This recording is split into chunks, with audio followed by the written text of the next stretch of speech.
The words co-op and horror have always seemed like opposites to me. There's been many attempts to create multiplayer games with horror mechanics, and none of them have really clicked with me personally. They can still be really fun, Dead by Daylight, Killing Floor 2, but none of them really get me or any of my friends scared while playing them. They're mostly just a fun time.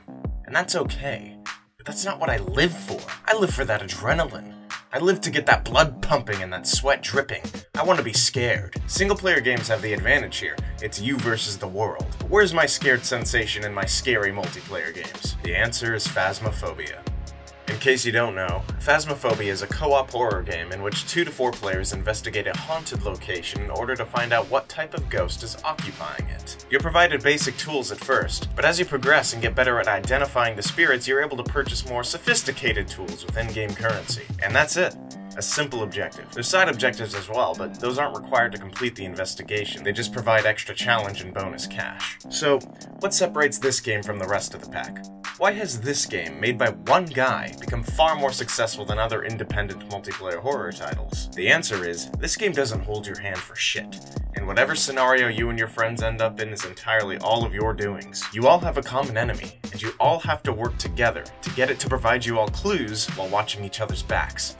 Because here's what really makes this game spooky.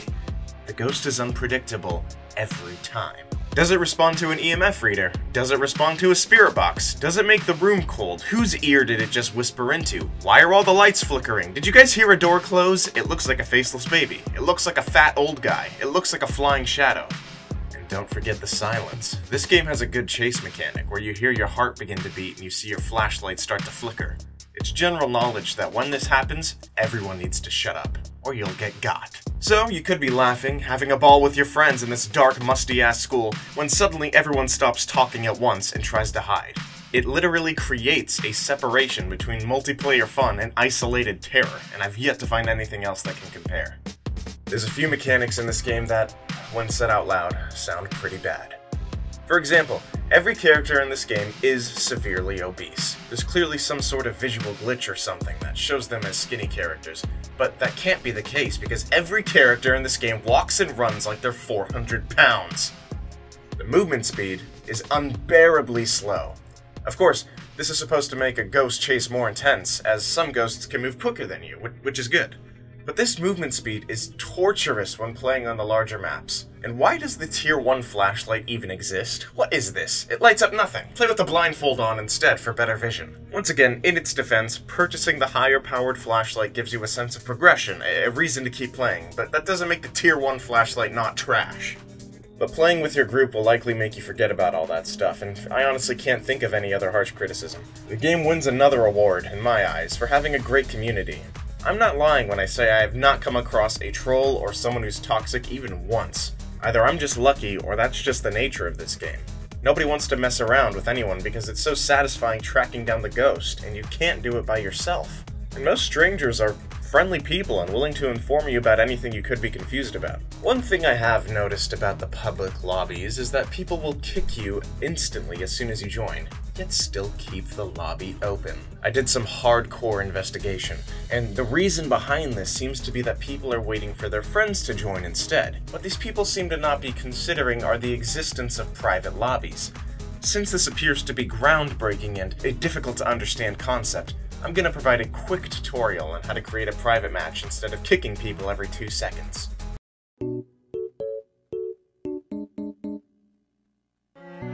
Step 1. Click Play. Step 2. Click Create Private. Step 3. Observe the invite code at the top right corner of the lobby. Step 4. Inform your friends of the invite code number. I know that was probably hard to follow, so just to help you not get lost, I'm also going to give you a tutorial from the perspective of someone joining the private game, so you're informed on both sides.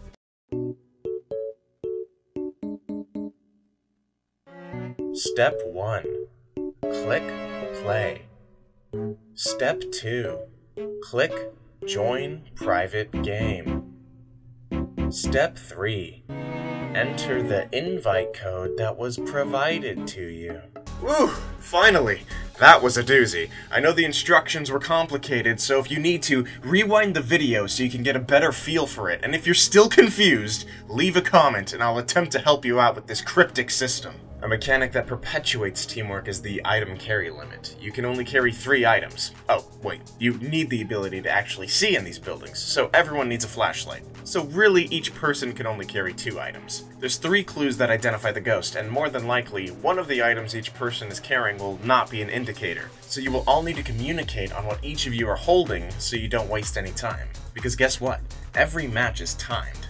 Not in the literal sense, but in more of a you will all be murdered if you're here too long kind of sense. There's a sanity mechanic in place, and I'm pretty fond of sanity mechanics. The lower your sanity, the more likely the ghost will take you to its special place, aka kill you. So usually one person will monitor the truck to check the cameras, observe spiritual activity, and inform everyone of their current sanity. So in nearly every game, you're all designating these unofficial titles onto each other. You know, everyone serving their own specific function, creating this dynamic that's unique to that particular game. And really, that's all I have to say. For $14 at full price, you can't go wrong here. It's a slow-paced game, but somehow still engaging and entertaining. It makes the fantasy of joking with your friends about exploring a haunted house a reality. It's cheap, and it's a good, spooky time. I highly recommend it.